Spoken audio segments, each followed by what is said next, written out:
Welcome to our channel, where we dive into profound, transformative stories that explore the deepest spiritual journeys. Today, we bring you a tale of divine guidance, obedience, and a pope's soul-searching transformation. In this episode, we witness the inner spiritual battle of Pope Gabriel I 14th, who, driven by mysterious and powerful encounters with the Word of God, faces a decision that will change the course of his papacy. As he is drawn into a deeper silence and personal revelation, the Pope learns what it truly means to surrender to God's will. You won't want to miss this remarkable story of faith and transformation. If this story resonates with you, make sure to subscribe and hit the notification bell so you don't miss any of our powerful narratives that dive deep into spiritual journeys, divine encounters, and life-altering decisions. Join us as we uncover more stories that speak to the soul. Don't forget to like and comment below. We'd love to hear your thoughts on this story and how it has touched your heart. It was a calm morning when Pope Gabriel II entered the chapel, as was his daily habit after the Angelus. The square outside the Vatican was alive with murmurs of pilgrims, the gentle flow of prayer rising into the air. But his attention was suddenly seized by an unexpected sight within his private space. The Bible, his personal Bible, the one he had used for years, resting untouched on the altar after his evening prayers, was open. This was not how it had been left. The weight of the situation wasn't lost on him. Something inexplicable was unfolding. This Bible had been with him for years, and never had it opened by itself. His rituals were too deliberate, too precise. He closed it after prayer, placed it down with care. Yet here it lay now, its pages fanned as if gently turned by a hand. But there had been no one else. The chapel was sealed off, locked as always, and the candle by the altar flickered in the stillness. A voice echoed in his mind, but not from within the room. It was a call to something deeper, something that could no longer be ignored.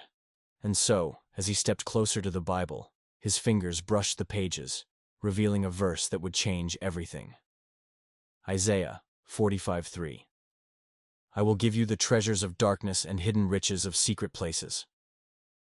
Pope Gabriel II sat in the silence of the chapel, his heart pounding.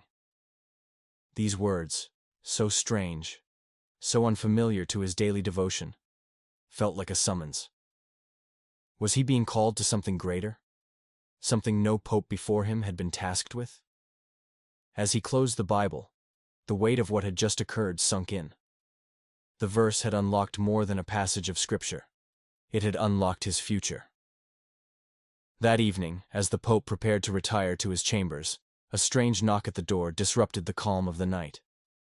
The messenger, a young cardinal he didn't recognize, brought with him an envelope bearing no official seal, only a simple symbol of a cross. Inside the envelope was a single note written in elegant, firm handwriting. The treasure of darkness awaits you. What did this cryptic message mean? Who could have sent it? The Pope, deeply unsettled, understood that the Bible had opened for a reason. Perhaps this message was a continuation of the divine whisper that had been speaking to him since that moment in the chapel. The following day, Pope Gabriel found himself walking deeper into the heart of the Vatican, beyond the halls of bureaucracy and ritual, to a place he had never ventured before. The restricted archives, where ancient scrolls and texts lay in silence. There, he found a document unlike any other, a letter written by a pope from the 14th century, referencing similar mystical events. The parallels were chilling. For the next few weeks, Pope Gabriel's life began to change. His daily routine became punctuated by strange occurrences, moments when the Bible would open to random verses, each one more vivid, more pointed than the last. His reflection on these passages took on new meaning, each verse feeling like a key to unlocking a greater mystery. But what was the purpose? Why had God chosen him to experience these revelations? And why now, after centuries of silence, had the Church been called to awaken to something hidden? One night, after a private mass in the Vatican, a visitor arrived unexpectedly. It was Cardinal Joseph, an elder priest from France, who had heard of Pope Gabriel's strange experiences and felt compelled to speak with him. When they met, the cardinal shared a vision he had, a vision of a great darkness falling over the Church, a shadow that would only lift when the final truth was revealed. Pope Gabriel's heart raced as the cardinal spoke. This prophecy, this weighty revelation, mirrored his own experiences. His heart had already begun to realize the truth, but it was a truth far too heavy to bear alone. He knew he had been chosen, but for what? Cardinal Joseph spoke again, his voice quiet, measured. The time is coming when you will be asked to kneel. The moment you kneel will be the moment that the world shifts. And so, Pope Gabriel's journey began, not as a man of power, but as a servant of faith. He would walk into the unknown, carrying with him the burdens of the past and the future. A series of events would unfold, each more profound than the last, revealing the truths of the Church in ways no one could have anticipated. Weeks passed as Pope Gabriel continued his quiet reflection, each day marked by unexpected moments of divine guidance. He now knew that the purpose of his papacy was not to preach as others had before him, but to listen, to be molded by a force far greater than any of the theological wisdom he had once relied upon. Every morning the Bible would open to new verses, always relevant, always piercing deep into his soul, shedding light on parts of him he had long left in the shadows. One morning, after a particularly intense prayer session, Pope Gabriel found himself alone in the chapel once more, gazing at the flickering candle on the altar. The silence that had filled his life was different now. It was no longer oppressive, but peaceful, like a patient waiting for something significant to occur. It was in that stillness that a voice broke the silence, soft and gentle, almost imperceptible. "You are not alone." The Pope froze, his heart pounding in his chest. There was no one present. No sound in the chapel but the whispering of the candle flame. Yet, he knew what he had heard. The voice had not come from outside, but from within. It was as if the chapel itself, the sacred space he had spent years praying in, was alive, breathing with him. The voice continued, as though recognizing his thoughts. "You have been called not to lead, but to follow. The light will guide you through the darkness, but it will not reveal the way until you are ready." Pope Gabriel felt a deep stirring within him. It was as though the very foundation of his faith was shifting beneath him, pulling him into unknown territory. He had always believed in God's will, but now he was being asked to walk a path unlike any he had walked before. It was not a path of action or words, but a path of listening, of waiting in the silence, allowing the divine to speak through him rather than for him. The days following this encounter were filled with more quiet moments of revelation. Pope Gabriel began to understand that his time as pope had never been meant for glory, for control, or even for change. It was a time for revelation, not just for the Church, but for himself. He had been entrusted with the most sacred of tasks, to uncover the hidden truths buried within the Scriptures and the Church's history, to expose what had been long concealed in silence. One day, while walking through the Vatican gardens, Pope Gabriel met Cardinal Sarah again. This time, there was no need for words. The moment their eyes met, both men knew that the time had come. Cardinal Sarah had long been a trusted advisor, and in many ways, he had shared in the Pope's growing sense of divine urgency. Together, they walked into the hidden sections of the Vatican, places where no other eyes had been allowed to see. As they ventured deeper into the archives, they came across a collection of old papal letters, letters that had been locked away for centuries, unread by anyone in modern times. These letters were sealed with the marks of past popes, and in them were references to forgotten prophecies, sacred texts, and warnings that had been buried under the weight of history. The two men sat in silence, poring over the documents. Pope Gabriel's fingers trembled as he opened one letter, its ink faded but legible. It was a letter from a pope long before him, warning of a time when the Church would be tested by a force far beyond human comprehension. The letter spoke of the treasure in the darkness, a concept Pope Gabriel had first encountered in the Bible's pages. It was clear now that this treasure was not a material one, but a spiritual truth that had been hidden for ages.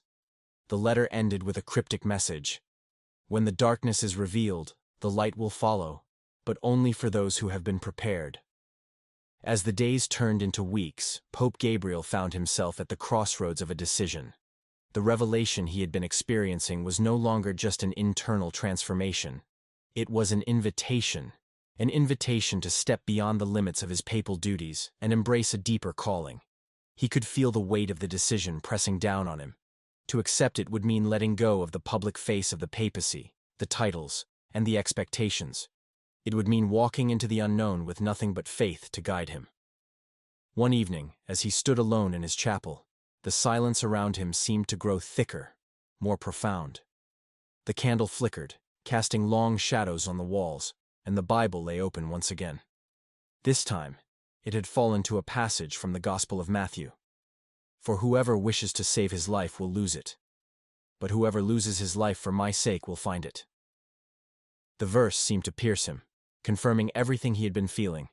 His papacy had been a vessel for God's will, but now God was calling him to something deeper. To lose his life, to lose the identity he had so carefully constructed, was the only way to find the true path that had been waiting for him all along.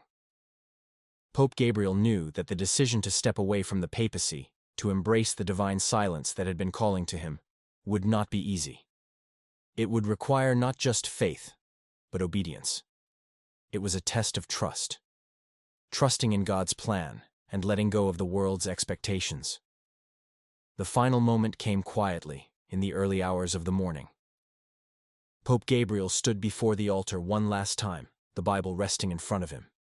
He had no more words to say, no more prayers to offer.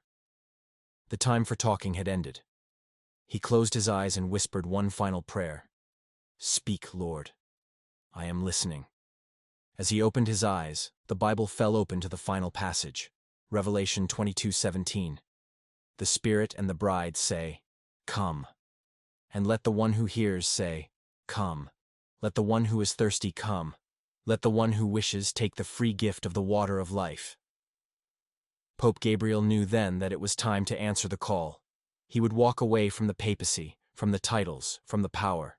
He would walk into the silence, into the darkness, knowing that it was only there that he would find the true light.